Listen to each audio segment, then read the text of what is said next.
Gracias por continuar en nuestro live de la noche de hoy. Como pueden observar, continuamos la charla con los panelistas y la noche de hoy nos acompaña la doctora Mayra Castillo. La doctora Mayra Castillo, ella es médico internista y reumatóloga de la Universidad de Buenos Aires, Argentina. Es actualmente secretaria de la Sociedad Ecuatoriana de Reumatología, Núcleo del Guayas. Experta en el manejo de artritis psoriásica con terapia biológica. Tiene su consulta privada en Guayaquil, aquí en la ciudad de Guayaquil, en la clínica, en la Kennedy, en la urbanización de la Kennedy. Bienvenida, doctora. Muchas gracias. Así también tenemos al doctor David Gozdenovich, especialista en medicina interna, gerontológica, biología molecular y citogenética, magíster en epidemiología y salud pública, referente del uso de ivermectina en el COVID-19 durante la pandemia. Bienvenido. Bienvenido. Y también nos acompaña la noche de hoy la licenciada Noemí Díaz. Ella es magíster en alimentos, mención en procesamiento de alimentos y ejerce su consulta privada en la ciudad de Guayaquil. Bienvenida, licenciada. Gracias por participar la noche de hoy. Bueno, queríamos empezar el conversatorio conversando un poquito con la doctora Mayra Castillo, ¿verdad? Claro que sí. Bueno, doctora Mayra, empezando con la primera pregunta, conocemos que un grupo de pacientes que presentan artritis psoriásica, ¿cuál es el porcentaje de estos pacientes con psoriasis presentan artropatía psoriásica? ¿Y en qué momento un paciente con psoriasis amerita una valoración reumatológica? Bueno, muy buenas noches, es un placer estar acá. Sí, del universo de pacientes con psoriasis, entre un 20 y un 30% van a generar durante la evolución de su enfermedad artritis psoriática.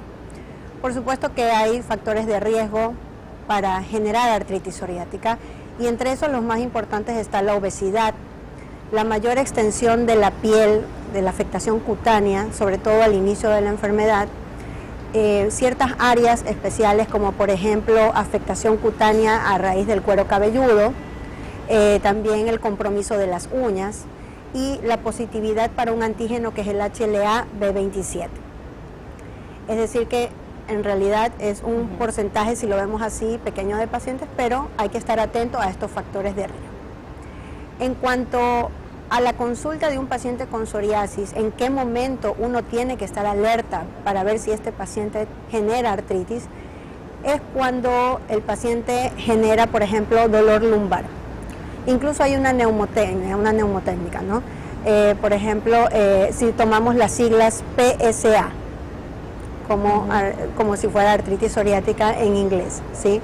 La P de dolor, pain, que en general es un dolor axial, es decir, de la columna lumbar tipo inflamatorio, es decir, es un dolor que aparece más en reposo, empeora con el reposo y mejora con la actividad física. Es un dolor característico y generalmente lo vamos a ver en pacientes menores de 40 años. Es raro ver esto en un paciente de mayor edad. Ya mayor de 45 hay que descartar otras causas de dolor en la columna, como por ejemplo puede ser una hernia discal, una fractura vertebral, en fin. Pero menos de 40 ya tiene que llamarnos la atención y más si tiene psoriasis de varios años de evolución.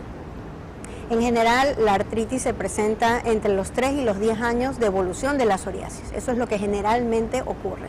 Aunque un 15% de los pacientes va a generar primero artritis y luego psoriasis. El otro punto, hablaba yo de la nemotecnia PSA, es la S, de las siglas en inglés de stiffness y de swelling, es decir, rigidez y edema. En este caso, cuando el paciente con psoriasis les dice que se levanta en las mañanas muy rígido y que necesita por lo menos 2 horas para que entrar en actividad, bueno, eso debe de llamarnos la atención. Y en cuanto al edema, generalmente hay que poner mucha atención con los llamados dedos en salchicha, que es un edema de todo el dedo, desde la base hasta la punta del dedo, muy doloroso. Es algo que llama mucho la atención con limitación funcional importante. Eso es algo que en general no pasa desapercibido. Así que eso es un dato más que tiene que llevar a la pronta, consulta con el reumatólogo. ¿Sí?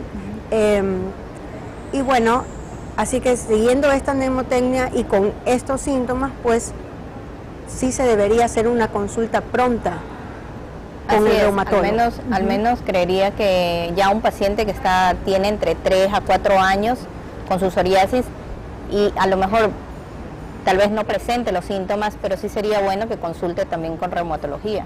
Así es, así es. Y claro, obviamente que la consulta, mientras más pronta sea, pues la idea es que de toda esta información, de todas estas charlas que se hace, es que justamente alertar para que la consulta sea rápido. ¿Sí? Por lo menos en menos de 2 meses de iniciados estos síntomas, que en general son síntomas inflamatorios, rigidez, dolor axial, inflamación articular, ¿verdad? Para poder iniciar con el tratamiento y evitar las secuelas. ¿Sí? Ok.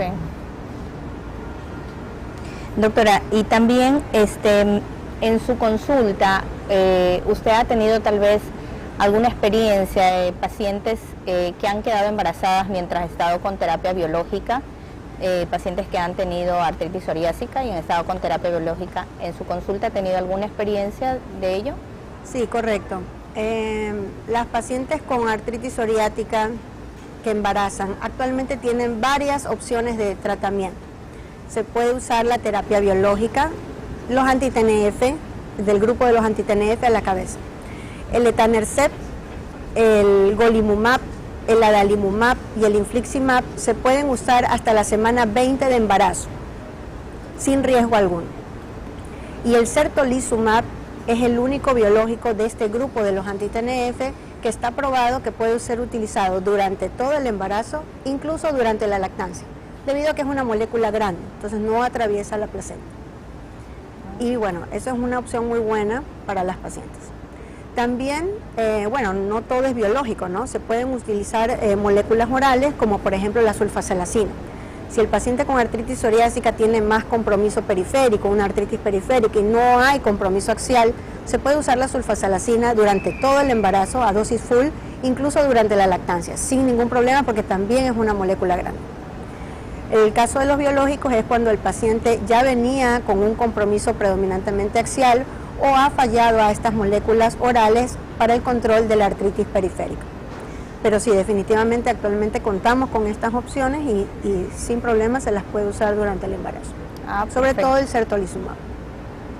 Bueno. Y doctora Castillo, ¿qué opinión nos puede compartir usted como reumatóloga respecto a la introducción de ya la era de aquí de los biológicos, dejando atrás ya los corticoides tópicos, en el aspecto de cómo se han beneficiado los pacientes con artritis psoriásica con el uso de estos medicamentos? Sí, los corticoides tópicos y los orales, sobre todo, ya quedaron en el pasado. Actualmente, y desde hace 20 años para acá, no se utiliza ya corticoides para el tratamiento de pacientes con artritis psoriática, sobre todo desde la introducción de los biológicos, ¿sí? No solo que está demostrado que el corticoide puede incluso empeorar el dominio cutáneo de los pacientes, puede provocar incluso un brote eritrodérmico en los pacientes con psoriasis, sino que se ha probado que no detiene del todo el daño articular y tampoco es tan efectivo calmando los síntomas de dolor y de rigidez de estos pacientes, por la naturaleza diferente que tienen los pacientes de artritis psoriática con respecto a los pacientes con artritis reumatoidea, porque ese tratamiento con corticoides viene traspolado de los pacientes con artritis reumatoidea. Al inicio se pensaba que podía actuar de igual forma, porque en la artritis reumatoidea son muy efectivos y muy rápidos, controlando la inflamación y el dolor, pero en la artritis psoriática no es así. Esto es una patología totalmente diferente, de una fisiopatología totalmente diferente a la artritis reumatoidea y por lo tanto los corticoides no actúan, incluso pueden empeorar la piel como ya les expresé.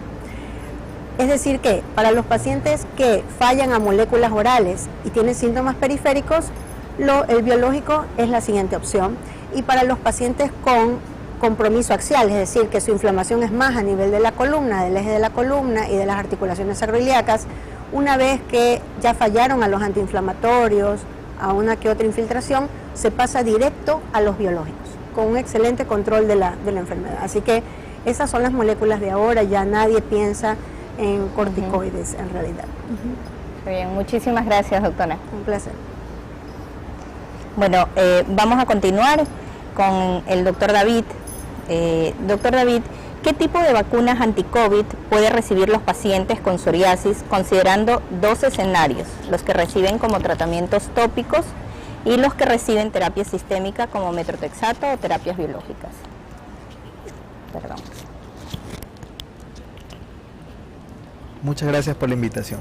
Bueno, es importante que nosotros, más que buscar la vacuna ideal para el paciente con COVID o que ha tenido un antecedente de una exposición al virus, debemos identificar qué paciente se adhiere más al perfil que pueda beneficiarlo la vacuna. Porque recordemos que el paciente psoriásico puede ser un paciente que tenga otras comorbilidades asociadas, por ejemplo, un mayor riesgo de coagulopatías, puede ser un paciente que ya venga con alguna otra enfermedad de tipo autoinmune asociada a su propio cuadro de psoriasis, puede ser un paciente que tenga inclusive mayor riesgo cardiovascular por tratamientos anteriores que haya venido llevando, e inclusive trastornos que vemos comúnmente como son la obesidad y el sobrepeso.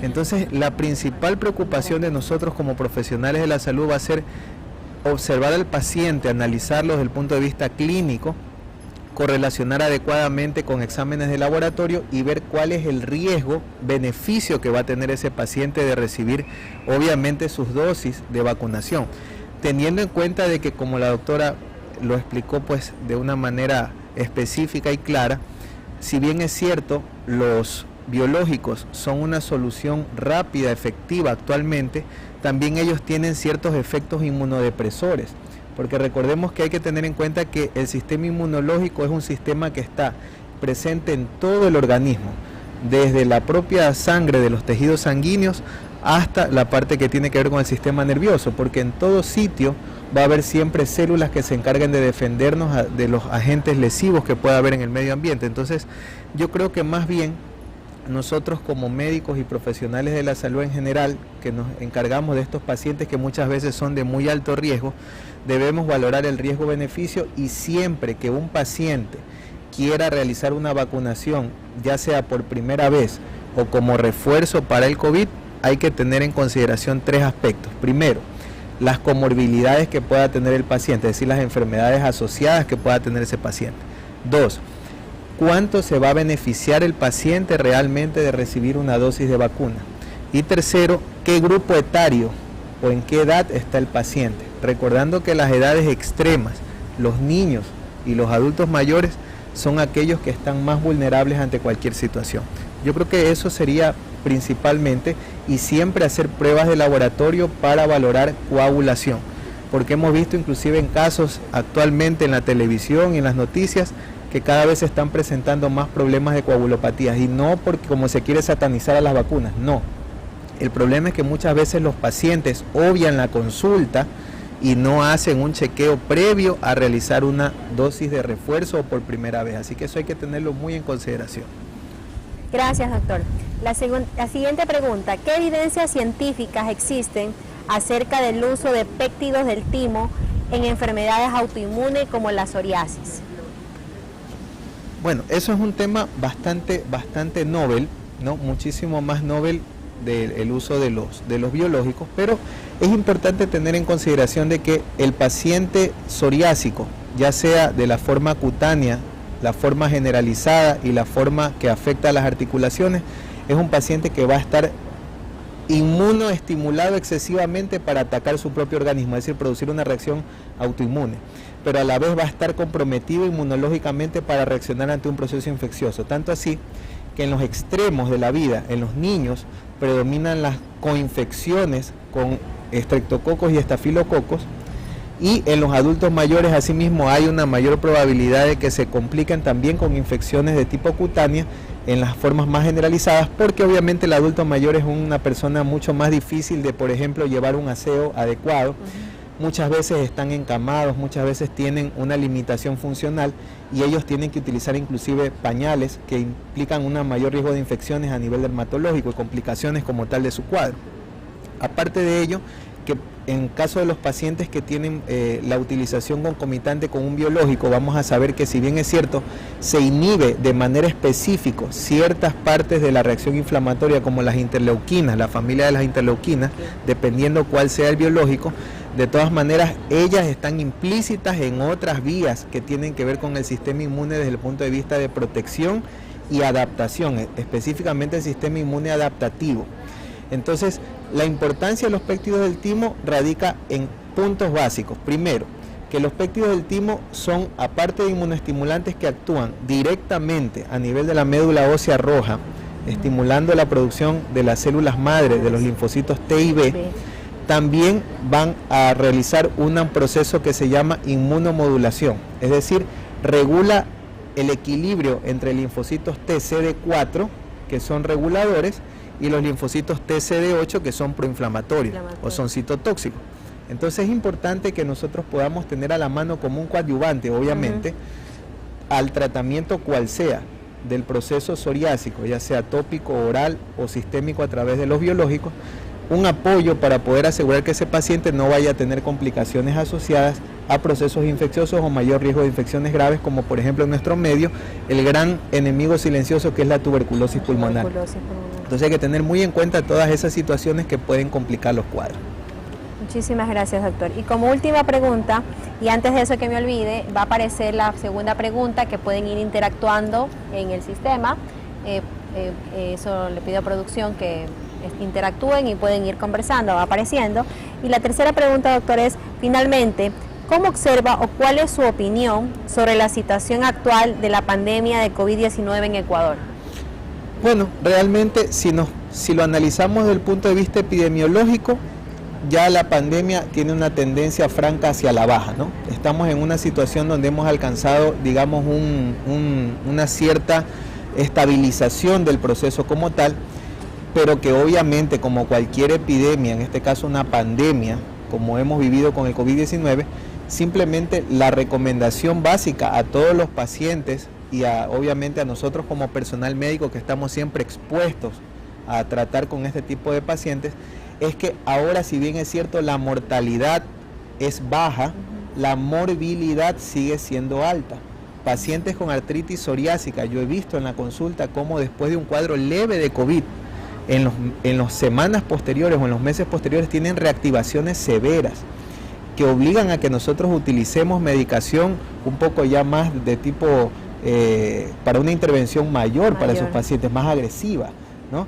Y que obviamente cuadros que estaban aparentemente bien controlados produzcan exacerbaciones o agravaciones como tal. Entonces hay que tener en consideración que más que el asunto de la mortalidad actualmente, el COVID sigue estando presente. El SARS-CoV-2, que es el agente causal, sigue estando en el medio ambiente, porque mientras haya pacientes que no estén vacunados o mientras haya pacientes que sean reservorios por problemas inmunológicos o deficiencias a nivel del sistema inmunológico, va a seguir habiendo la pandemia. Entonces, la recomendación, no nos confiemos, tenemos que seguir utilizando medios de protección cuando estemos en la consulta, nosotros los profesionales de la salud, los pacientes cuando vayan a medios altamente contaminados como hospitales, centros médicos, o inclusive en reuniones donde haya mucha cantidad de personas, debemos seguir protegiéndonos, porque definitivamente el paciente psoriásico es un paciente común en el medio, es un paciente con inmunodepresión y que va a estar a merced de cualquier tipo de infección asociada, entre ellas el COVID-19, y no solo eso. Hay repunte de casos de influenza estacional, hay repunte de infecciones de tipo bacteriana a nivel dermatológico, gastrointestinal, respiratorio.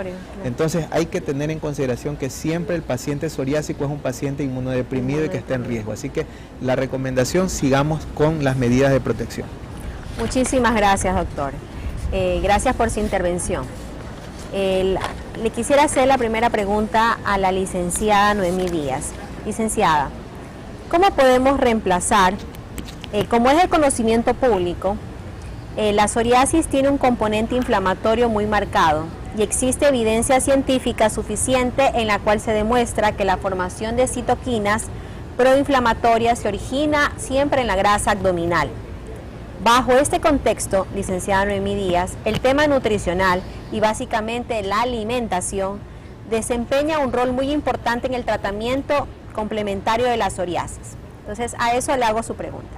¿Cómo podemos reemplazar los alimentos que son altamente inflamatorios, como son el azúcar, los lácteos, los embutidos, el gluten? ¿Qué tal? Muchas gracias. Pues sí, en el tema de la alimentación, pues es un factor muy importante para que estos pacientes tengan una mejor rehabilitación. Como se ha mencionado, los alimentos son altamente inflamatorios. En este caso, el azúcar es un componente que está en todo, prácticamente en el día a día, y causa gran inflamación en ellos y en todos. Ahora, en este caso, tomemos en cuenta que principalmente el azúcar no es considerado un nutriente. Este de aquí no permite que se absorban otros nutrientes. En tal caso, aquí viene un punto muy importante, que aparte, como me mencionaba, la grasa abdominal, hay mucha inflamación. Aparte, en el día a día, el azúcar, ciertos alimentos, por ejemplo el gluten, lácteos, también inflaman la mucosa intestinal. Y estos pacientes suelen tener una disbiosis. Entonces, en el caso del azúcar, se sugiere reemplazar con el stevia, que es mucho más natural. Ahora, en el mercado encontramos una amplia gama de stevias, pero no todos los productos son puros. Es necesario que los pacientes aprendan a leer las etiquetas, que eso es confirmado, que no todos entienden el etiquetado nutricional, o se fijan solamente si es alto, medio, bajo en grasa, sal y azúcar, pero hay que leer mucho más los compuestos. Ahora, en el caso de la stevia, he visto que en el mercado hay muchas y son stevia con sucralosa, con dextrosa, entonces no son puros. En el caso pues puntual del azúcar, les sugiero que hagamos el reemplazo con el stevia, pero tampoco nos excedamos, ¿ya? Porque a la larga sería bueno el dejar ese sabor dulce. Segundo punto, lo que son los lácteos, pues también contribuyen a la inflamación en sí. Este paciente, vuelvo a insistir, ya tiene un proceso inflamatorio de base. Entonces lo que son los lácteos, sí se sugiere apartarlos, y en este caso podríamos optar por bebidas vegetales, y una muy recomendable podría ser la bebida de arroz, ¿ya? Usando también todo en medidas adecuadas. Otro punto es que el gluten, de por sí, como les mencionaba, la parte intestinal está bastante irritada. El gluten causa mucha más inflamación. Entonces, en el mercado también tenemos otras opciones, y hay harinas que no contienen gluten y son súper fáciles de preparar, como la harina tradicional. Entonces, ahí podríamos estar reemplazando. Y el último que me preguntabas era... Embutidos. La verdad es que no deberían de ser parte de nuestra alimentación. Muchas veces los mandan al grupo de las proteínas, pero eso no contiene absolutamente nada de proteínas. También encontramos embutidos de origen vegetal, pero insisto, el etiquetado nutricional. Entonces, es muy importante aprender esa lectura, y si me preguntan, yo definitivamente los retiro de la alimentación de mis pacientes y veo mucha mejoría en ellos. Hay una mejor pérdida de peso. A través de la evaluación de composición corporal se ve pues lo que el cuerpo, cómo está, con agua, minerales, proteínas, la grasa visceral. Entonces, el hecho de reducir estos alimentos, claro, es difícil si el paciente ya tiene la cultura, pues no, años de años. Entonces, de cajón no le puedo decir, quita totalmente los lácteos. Espérate un poquito, vamos bajando la dosis hasta ir quitando de una manera lenta en el tratamiento, pues. Y hay momentos en que ya el paciente ya decide dejarlos totalmente. O sea, yo ya veo esa buena predisposición. Hay unos que sí dicen, bueno, de cajón lo voy a hacer, otros que dicen, no puedo. Bueno, vamos bajando dosis y aprende a elegir cuál. Muchas veces se utiliza, por ejemplo, lo que es la leche entera. Cambiemos una leche descremada. No me gusta mucho la parte de la leche deslactosada porque lleva el azúcar. Entonces muchos de estos pacientes ya tienen otra patología de base como la diabetes, entonces puede elevar los niveles de glucosa. Entonces vamos haciendo los intercambios hasta que se adapte a los nuevos. Ok. También se ha demostrado la afectación cardiovascular en los pacientes con psoriasis. Conociendo el beneficio cardioprotector del omega 3, ¿qué alimentos con este ingrediente pueden recomendar a los pacientes afectados con psoriasis? Ya, en el caso pues de los alimentos con omega 3 se habla del pescado. Ahora, el pescado, si también lo vemos desde el otro lado, puede haber la producción de histamina, o sea, esa parte alérgica. Pero ¿qué se le recomienda? Ojo, que el paciente compre el producto en un lugar seguro, que ese producto mantenga la cadena de frío de una manera adecuada hasta que llegue al consumidor final. En otro punto, por ejemplo, la mala preparación. Muchas veces se deja mucho tiempo expuesto el alimento al ambiente y viene la proliferación de bacterias. Entonces se le sugiere siempre al paciente que tenga todo listo. En gastronomía le llaman el mise en place, todo listo, todo a la mano, todo a la orden, y que se haga pronta preparación.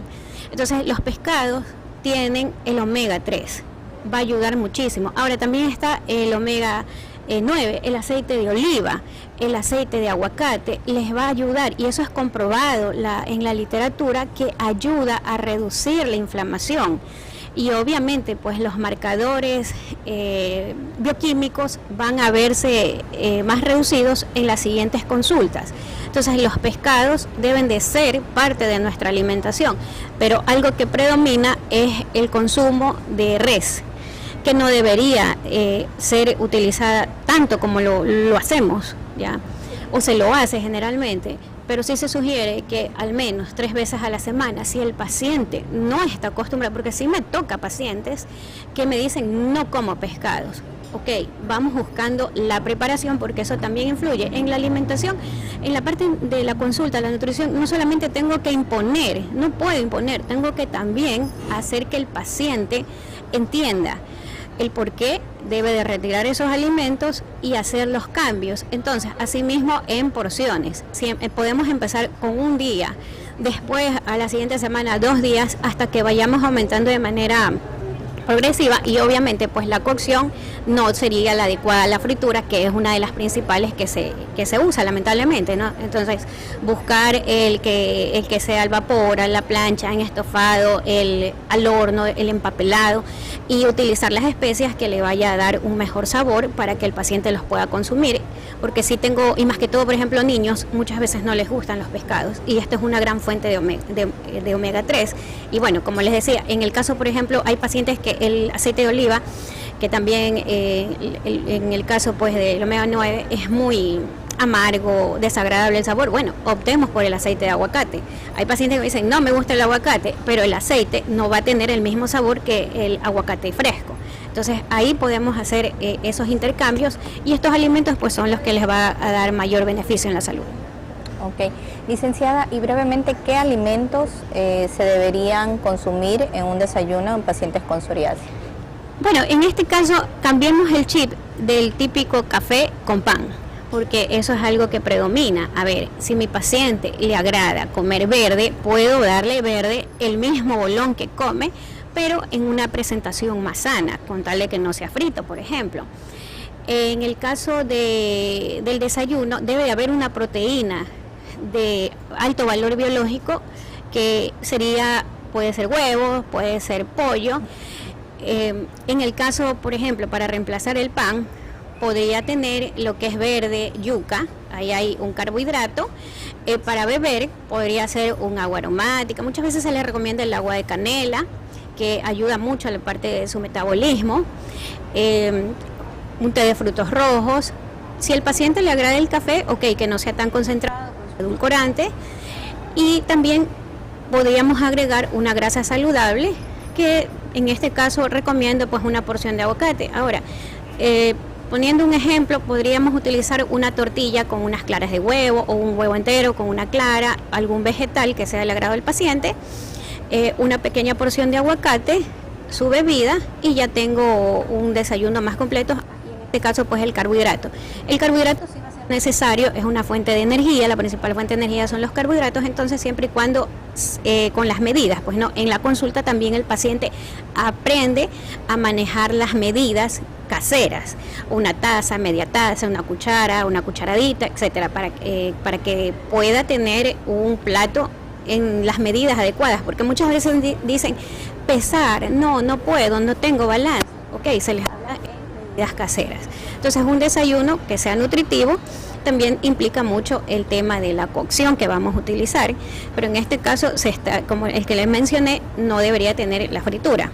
Ahora, rara vez que un paciente de aquí a los 10 días, 15 días consumió una pequeña cantidad, no pasa nada. El problema es cuando consumen las frituras en grandes cantidades, que en el día a día sí, el paciente lo hace con frecuencia. Entonces ahí le cambio, inclusive puedo poner un tigrillo, una tortilla de yuca, un wrap de pollo, todo depende también del presupuesto del paciente para adecuar su alimentación. Y sus gustos y sus preferencias también cuentan a la hora de elaborar un menú para ellos. Así es. Muchísimas gracias a todos ustedes por acompañarnos y por compartir sus conocimientos. Sí, muchísimas gracias. Y quiero decirle a todos los televidentes que están pasando las preguntas, que le pido a producción que las pongan, para que interactúen un poco. Y recuerden que al final va a haber los sorteos que se hacen en los Skin Life. Vamos a estar sorteando a las personas que están registradas. Así que al final todas las personas que se han registrado en el live, vamos a hacer el sorteo y vamos a regalar premios para ustedes, y agradecemos a los laboratorios que en esta noche están auspiciando el simposio o este conversatorio con expertos que estamos teniendo sobre el tema de psoriasis. Agradezco a todos, agradezco, estimados colegas, y pido a producción que hagamos un corte, que viene el tercer grupo de exposición de los panelistas de la noche de hoy.